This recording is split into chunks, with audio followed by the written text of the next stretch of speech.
I came into New Japan Pro Wrestling's Wrestle Kingdom 20 expecting the whole show to live or die on the final 2 matches. So in this review, I'm going to walk you through the undercard choices that shaped this show and the exact points where it proved what it was always going to be. The Neverweight Open 6-man tag team title Rambo match had a loaded setup, but the match went too long and never gave a clear reason to care. I looked at this match layout and the match size at that, and nothing in this match ever locked me into a direction that made this feel important. The match pacing stayed stretched, the match focus kept drifting, and the match length just turned this whole thing into background noise, pretty much instead of an opener with any type of purpose. So at 1.5 stars, this was just a long match that never justified the time that it was asking for. Syuri vs. Kamitani for the IWGP Women's title and the New Japan Strong Women's title was a good match, but even with more time than usual, it still left too much on the table compared to what the title match setup promised here. Now I could see the match quality, and I could see the match idea that they had, but in my opinion, the match never hit the level where extra time really turned into a real step up here. The match had stretches that worked, yet the match structure kept feeling like it was building towards something bigger that never fully arrived here. The match execution I thought was fine, but the match ceiling pretty much stayed capped when the time should have unlocked more of this. So at 3.5 stars, it was a really good worked match that never became great. United Empire vs. Bullet Club War Dogs and Hiromu Takahashi and Shingo Takagi was a match with enough time to work here, but the structure never pushed past a decent baseline despite the talent that was in here. Now I went in expecting a certain level from this match, and it actually ended up being a tad better than what I expected with the moment-to-moment flow here. Now the match time did help here, and the match layout gave everyone room, but the match still stayed in that solid zone instead of turning into something that was a true standout here. Not expecting it, but I thought the match did, at the end of the day, what it needed to do here. It just never hit a point where it was a must-see. So at 3.5 stars, I thought it was a good tag match that stayed a little bit short of something special on the biggest show of the year. Taiji Ishimori vs. El Desperado vs. Sho vs. Kosei Fujita in the IWGP Junior Heavyweight Title #1 Contendership 4-Way had a setup here, but the goofy antics and interference took over this match and just turned into just a big waste of time. Now, I was hoping, quote unquote, wanting a match that felt like a real match, and the match just kept sliding into the same interference rhythm that flattened the stakes here. The match, as far as the action goes, never became the point because the match distractions just kept steering away from the structure here. And the match tone just stayed goofy instead of sharp.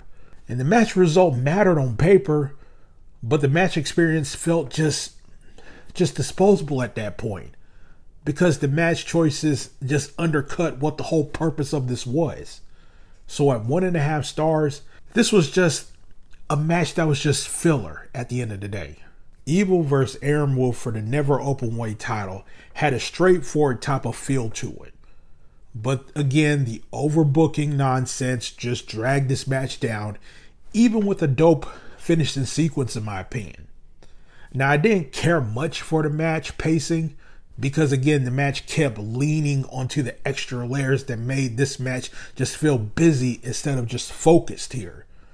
The match structure I thought was an issue more than the match effort here, because the match overbooking just kept interrupting any type of clean run of momentum here. But then the match closing stretch, that was what finally clicked, and the match finishing sequence stood out as one part that felt properly timed here and also properly delivered here. So at 2 stars, the finish here was the highlight in a match that still never came together. Konosuke Takeshita vs. Yota TsujI for the IWGP World title and the IWGP Global title delivered the kind of pacing and finishing sequence in a double title match that desperately needed it. Now, I came in expecting a great match, and the match timing immediately felt controlled because the match pacing stayed steady without any wasted motion here. And I thought the match structure built up the right way and the match transition stayed smooth here. Plus, the match escalation felt pretty smooth here and earned instead of just rushed through. And when the match just hit that closing stretch, the match finishing sequence at that, perfect stuff. And the match payoff matched the double title stakes in a way that the earlier matches didn't always manage here. So at 4.25 stars, this was the first match that made this Tokyo Dome show feeling justified. Hiroshi Tanahashi versus Kazuchika Okada in the Tanahashi retirement match delivered on the match pacing and execution that the final stretch really needed here. Coming into this match, I expected a great match, and this match delivered the level through tight control, clear timing, and clean execution here. The match for me never felt sloppy at all, and the match never felt rushed. And the match rhythm kept building in a way that made this retirement match feel like a real destination and a real big deal here. I thought the match work stayed crisp for the most part, the match structure stayed strong, and the match finish felt like the right kind of final statement for this type of spot if Okada was going to win here. So at 4.5 stars, this was the big late match that actually felt worthy of this Tokyo Dome show, at least for the main event. Wrestle Kingdom 20 in the Tokyo Dome was built around the final two matches. And going in, I expected this whole show to fully depend on the Tanahashi-Okada match and the Takeshita-Yota TsujI match. But the thing about it is, this undercard just kept stretching time without giving any type of enough purpose, in my opinion. The opener Rambo match went too long and set a tone where the match length felt bigger than the match payoff. And the Junior 4-Way just leaned too much goofy antics and interference that made this contender idea just feel ridiculous and a waste of time. And even the Never title match fell into the overbooking nonsense. Even though it may make sense in a way, it just kept the match just away from the focus of staying the way that I think it should have been or could have been, even if you wanted to add that type of nonsense into these matches. The final two matches finally gave this show some structure with the pacing, execution, and finishing sequences, but at a 7.75 out of 10, this undercard with these two great matches just didn't feel worthy enough for the entire show. The last two matches, yeah, go out your way and see, but as a show overall, I can't recommend this.